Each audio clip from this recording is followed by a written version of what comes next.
D'une entreprise qui s'appelle Joliba, d'un magasin de musique qui se situe à 500 mètres d'ici, en bas du canal. Donc je suis entrepreneur depuis 20 ans et je gère deux entreprises. Je fais de l'import-export dans l'instrument de musique. Je suis enregistré à ce titre à la Chambre des commerces.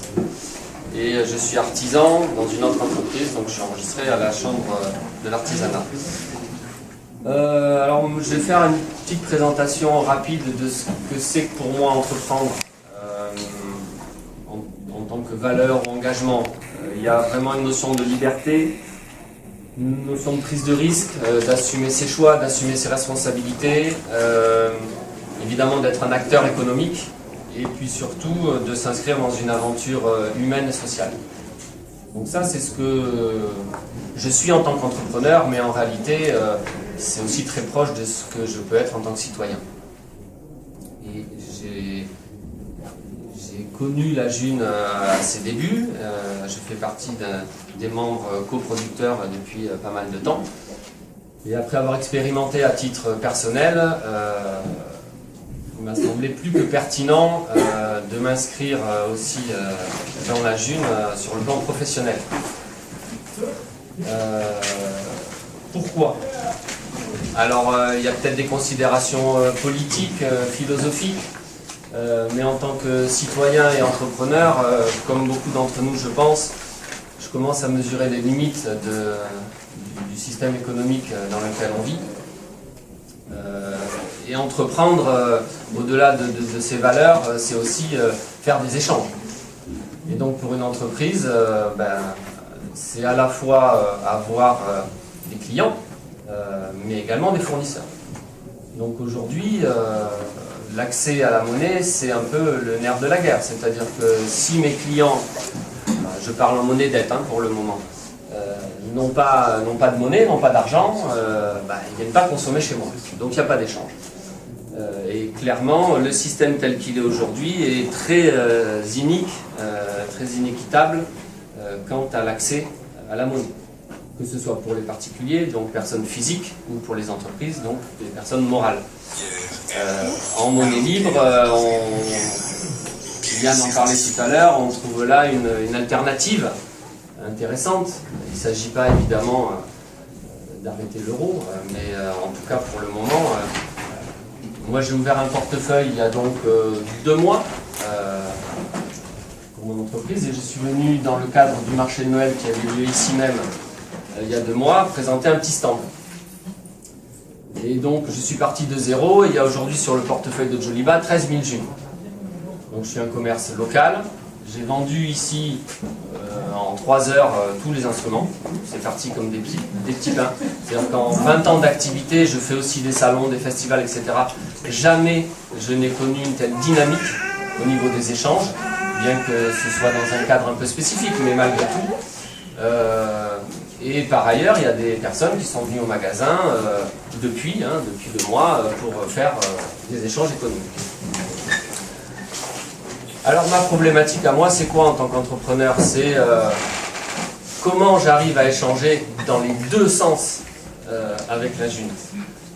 Yann abordera certainement beaucoup plus la partie fiscale, comptable, etc.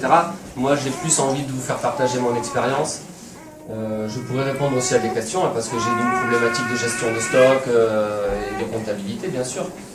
Mais ce qui me semble important, surtout pour essayer d'amener la June à se développer vraiment, c'est qu'il y ait une interaction permanente entre les acteurs économiques, donc les entreprises ou associations, et les particuliers, donc entre personnes morales et personnes physiques.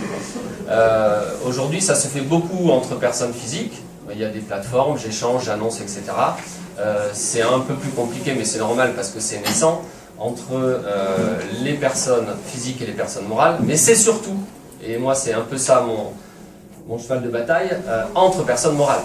C'est-à-dire que ma société, elle a 13 000 junes sur son portefeuille, sauf que, qu'est-ce qu'elle en fait de ces junes? Voilà. Alors, moi je prends un risque, c'est le jeu, et il n'empêche que l'idée c'est pas de thésauriser, c'est une monnaie qui se dévalue dans le temps, c'est une monnaie qui n'est pas spéculative, donc je n'ai aucun intérêt à faire gonfler mon portefeuille en june, pour en faire quoi? pour le soir me dire « ouais, j'ai plein de viande sur mon compte ». Non, ça marche pas. En tant qu'agent économique, l'idée c'est quand même aussi de faire des flux et de gagner ma vie avec ça. Alors, il se trouve que ça démarre. J'ai passé un échange économique avec un magazine qui s'appelle Le Flash, qui est donc sur Toulouse, et qui m'a édité une facture en June. Donc j'ai pu payer en June un service. En parallèle, j'essaye de joindre Guillemette parce que j'ai des produits que je vends en ligne et j'aimerais qu'elle fasse des photos du packshot pour mettre ses produits sur mon site internet et la payer en June. Donc voilà, il y a des petites choses comme ça qui essayent de se mettre en place et qui moi m'intéressent. Et à titre personnel, je vais conclure là-dessus, je pense vraiment que si on a une réelle envie que la June progresse et perdure et s'inscrive durablement sur un modèle économique, ça ne pourra passer que si les sociétés s'y mettent. Voilà, donc il y a un peu d'inconnu évidemment, il y a une part de risque aujourd'hui.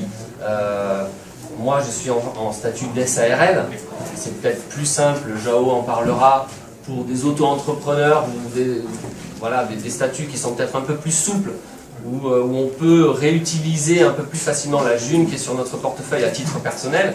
Dans une SARL, c'est juste pas possible, sinon c'est du détournement. Voilà.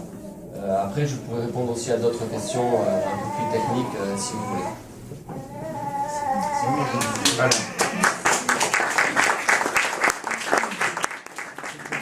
Olivier, à moi. Moi je m'appelle Olivier, je suis déjà un petit peu intervenu tout à l'heure pour vous expliquer ce qui se passait sur Caser. Moi je suis entrepreneur depuis une petite dizaine d'années. J'ai monté une société qui est sur Caser, qui fait de l'informatique, du réseau, de la valorisation de matériel d'occasion et des choses comme ça.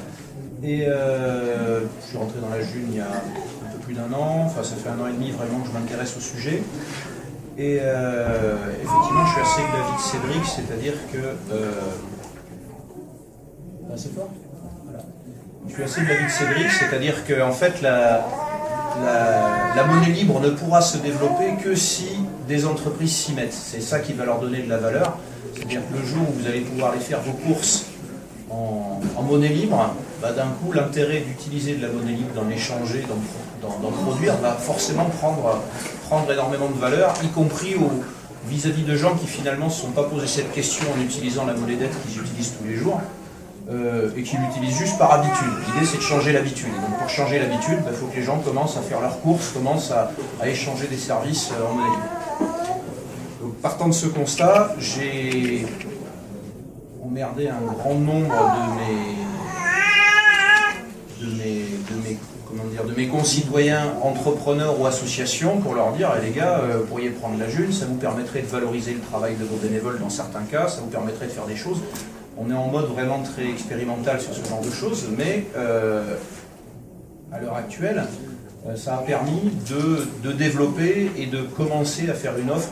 On a parlé tout à l'heure, pour ceux qui étaient là, de l'offre de service qu'il y avait sur Caser. Cette offre de service, il y a aussi des associations qui aujourd'hui commencent à proposer du service en June, notamment de la nourriture au travers d'une épicerie solidaire. Et du coup, moi, pour ne pas être en reste, parce que c'est bien que je demande aux autres de le faire, mais il fallait que je le fasse aussi avec mon entreprise. Donc moi, du coup, j'ai essayé de lancer les choses en me posant la question, qu'est-ce que je pouvais... Et le problème, c'est qu'aujourd'hui, mes fournisseurs, je les paye en euros. Donc j'ai un petit problème là-dessus. Et donc il faut que j'arrive à régler cette quadrature du cercle. Et donc le parti que j'ai pris, j'ai dit voilà, il y a des choses que je sais valoriser, c'est le service. Le service, je peux le valoriser en June, puisque c'est mon temps de travail à moi, c'est le temps de travail de mes employés, et ces choses-là, je peux les valoriser. Donc j'ai commencé à dire, tiens, je peux, quand je répare l'ordinateur d'un particulier, je peux changer son disque dur. Bon, son disque dur, je l'ai acheté en euros, donc je vais lui vendre en euros. Par contre, toute la partie service, je vais lui vendre en June. C'est-à-dire le temps de travail que j'ai passé dessus. Alors je vous rassure, aujourd'hui je ne suis pas sur une prise de risque phénoménale, c'est moins de, je crois que j'ai calculé, c'est 1 euro sur 8000 à peu près que j'échange en monnaie libre aujourd'hui. Donc le jour où j'en échangerai beaucoup, je pense qu'il n'y aura plus de prise de risque, parce que du coup il y aura suffisamment de marché, donc la question se posera en d'autres termes. Mais dans l'immédiat, n'importe quel entrepreneur qui décide demain d'échanger en June un certain nombre de ses services, aujourd'hui il ne faut pas qu'il imagine que ça va représenter ne serait-ce que 1% de son chiffre d'affaires, c'est pas énorme. Et donc, c'est ce qui permet aussi finalement de dire ce risque-là, il est calculé.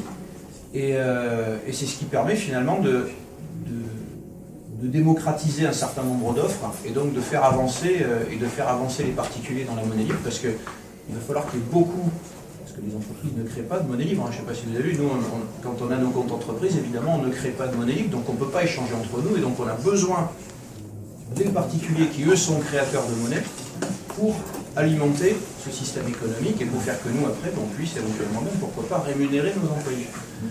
Alors dans ce que j'ai essayer de développer au maximum aussi dans ma société, c'est qu'aujourd'hui on est 5, 6, 5, 6, 6, ça dépend des jours, ça dépend des jours. Il y a des Chinois, 5, oui, non, mais on a beaucoup de passages, on a énormément de gens qui viennent en stage et comme on n'ose pas leur dire non, on n'en a pas. Mais sur les 5 salariés de la société, aujourd'hui tous sont certifiés, tous sont coproducteurs de monnaie, et donc moi la première source de dépenses en monnaie libre que je peux faire, c'est valoriser leur travail en plus de ce que je leur paye avec leur fiche de paye, c'est de leur valoriser en June. Et ça, je ne peux le faire que si ils peuvent en faire quelque chose. S'ils ne peuvent rien en faire, ça ne va rien leur servir. Donc du coup, le raisonnement que j'essaye de tenir, c'est de dire si à un moment je crée une offre sur Caser, que j'essaye d'embarquer avec moi un certain nombre d'autres offres de services autour de moi, les Junes que je vais payer à mes salariés, je vais pouvoir les valoriser, donc ils vont pouvoir les accepter beaucoup plus facilement, parce qu'aujourd'hui, pour beaucoup de gens, c'est un peu vu comme une monnaie de singe, parce qu'on ne peut pas en faire grand-chose. Donc, le rôle que je peux avoir moi en tant qu'entreprise là-dedans, c'est justement d'essayer, à l'échelle locale de ce que je fais chez moi, de développer cette synergie qu'il peut y avoir, et donc du coup de commencer à utiliser la monnaie libre en tant qu'entreprise. Alors, pour vous résumer un petit peu tout ça, aujourd'hui, donc, je propose du service de réparation d'ordinateurs en monnaie libre. Je propose de la connexion Internet depuis peu en monnaie libre. Alors ça, je le fais quand même sous certaines conditions, parce que la connexion Internet, moi aujourd'hui, je la paye en euros, donc quelque part, je joue un peu sur les marges pour essayer de m'en sortir.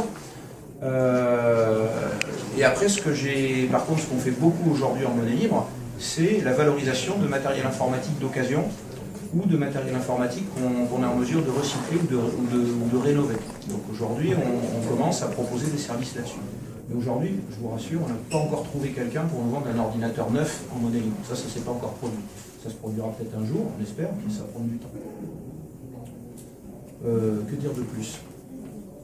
C'est à peu près tout, hein. Je pense que j'ai fait. Vous allez boire un coup.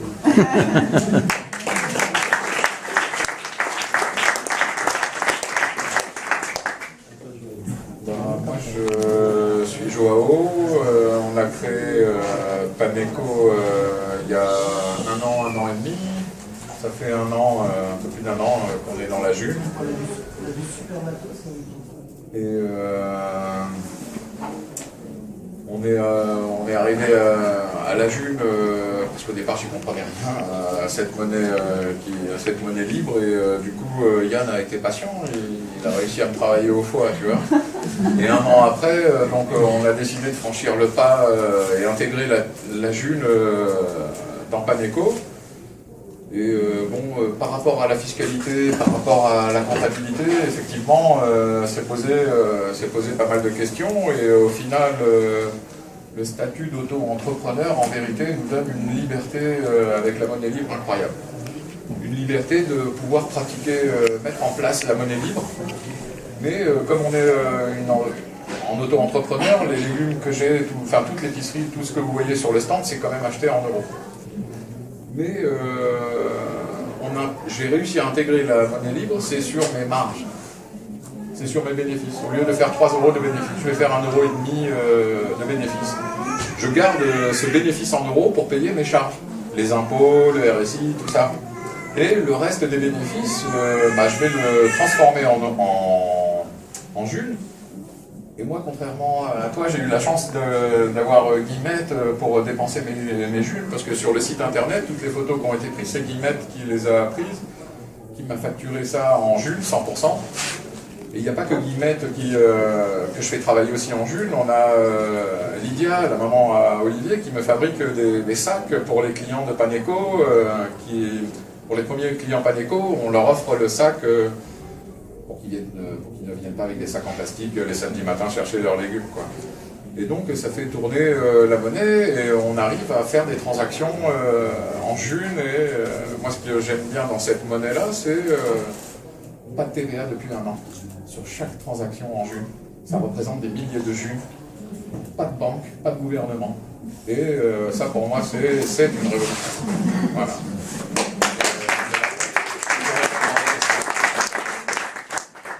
On va parler d'une nouvelle personne qui pourrait aller, c'est Philippe, c'est ça? Oui. Tu as aussi, tu es professionnel aussi, non? Oui. Tu as introduit la monnaie libre depuis quelque temps? Je suis en train de le mettre en place. C'est d'accord tout à fait ça, mais Présente-toi un peu et dis ce que tu fais comme ça. ma société, je fais des plantes médicinales. C'est bien, merci. On en a besoin, je crois aussi. Je dirais herboriste parce que c'est plus reconnu par la loi, mais c'est ce que je fais. Herboriste, d'accord.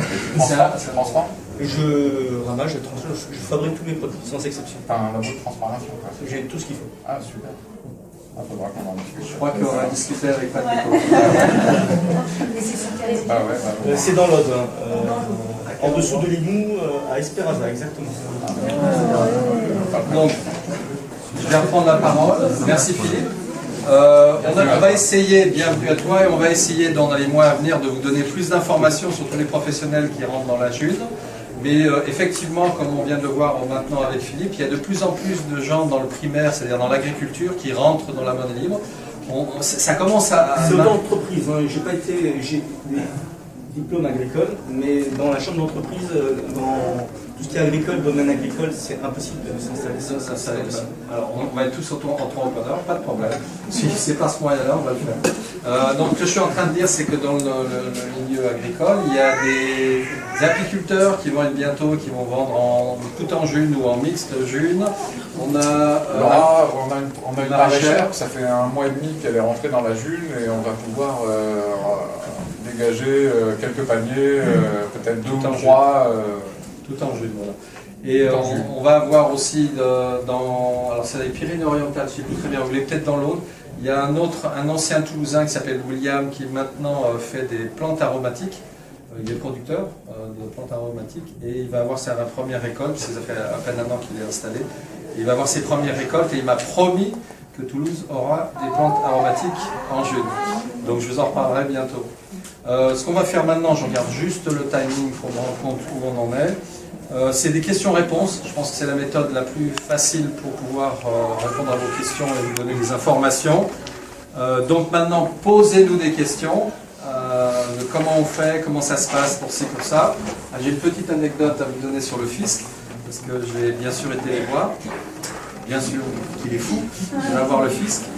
Je vous leur donne l'anecdote, oui, parce que c'est quand même mignon, quand même, cette anecdote. Je peux pas ne pas la raconter. En août dernier, parce que ça faisait un petit peu plus d'1 an, on avait déjà fait le premier Festi-June.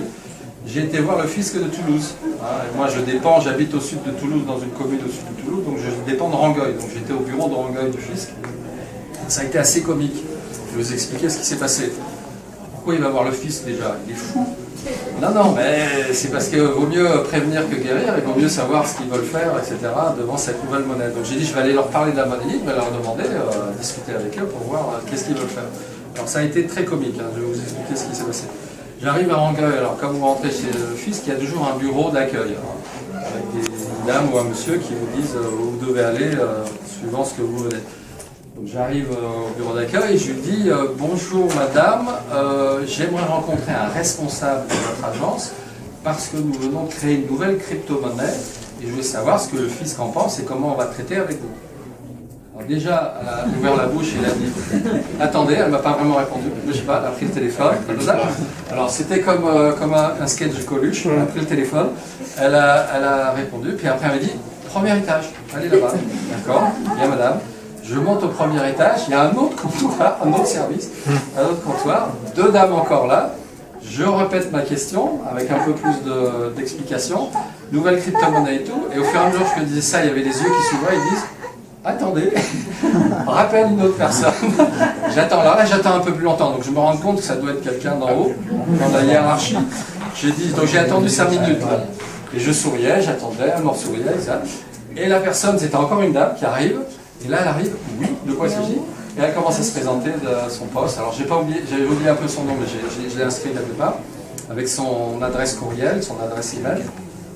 Et là, donc, je me suis dit, ah, ça y est, j'ai quelqu'un de responsable devant moi, je vais pouvoir expliquer la chose. Et là, je déballe le tout, quoi, comme un commercial. Alors, madame, voilà, j'explique la monnaie et tout. Et un truc, alors je ne vais pas vous donner tous les détails de ce que j'ai dit, mais littéralement, je regardais son visage en même temps que je parlais, et c'était littéralement comme ça. La mâchoire descendait, les yeux s'ouvraient, et parce que, vous allez savoir à la fin, elle ne savait pas quoi me répondre. Je lui ai demandé tout ça, je lui ai dit alors, est-ce qu'on peut se réunir, est-ce qu'on peut décider d'une réunion, et on va discuter en détail, et littéralement elle a fait. Attendez. La première chose qu'elle m'a demandé de faire, c'est envoyez-moi un email pour me réexpliquer tout ce que vous dites. Parce qu'apparemment, elle me disait, je ne pourrais pas l'expliquer aux autres. Réexpliquez-moi tout ça. Et puis après, elle dit, alors j'attendais une date, un rendez-vous, quelque chose, et elle me dit, on va vous recontacter. Et ça s'est terminé comme ça. Je lui ai donné mes coordonnées, elle a donné son lettre. Alors, pour vous donner elle va me recontacter, ok? C'était début août 2018, l'année dernière. Alors, je ne sais plus, ça fait combien de mois de août? J'attends que le fixe me contacte. Et ils ont tous mes coordonnées, hein. Je veux dire, c'est facile, ils savent qui je suis, téléphone, tout, quoi. Le fixe ne m'a pas encore contacté. Ah bah là, Stéphane leur a mis des petits tailloux partout. Voilà, donc, faut pas la morale de l'histoire, c'est qu'il ne faut pas avoir peur du fisc, se fait valider. Et une chose très importante à comprendre avec le fisc, c'est quoi que ce soit qu'il fasse, c'est toujours pendant d'un article de loi. S'il n'y a pas un article de loi, regardez tout le courrier que vous avez reçu du fisc, il y a toujours article, machin, tout chouette, loi, tout ça, tout le temps. Et là, littéralement, qu'est-ce que je faisais? Elle réfléchissait, si elle a compris un petit peu ce que je disais, mais quel article de loi, quelque part par là, va correspondre? Et elle ne savait pas.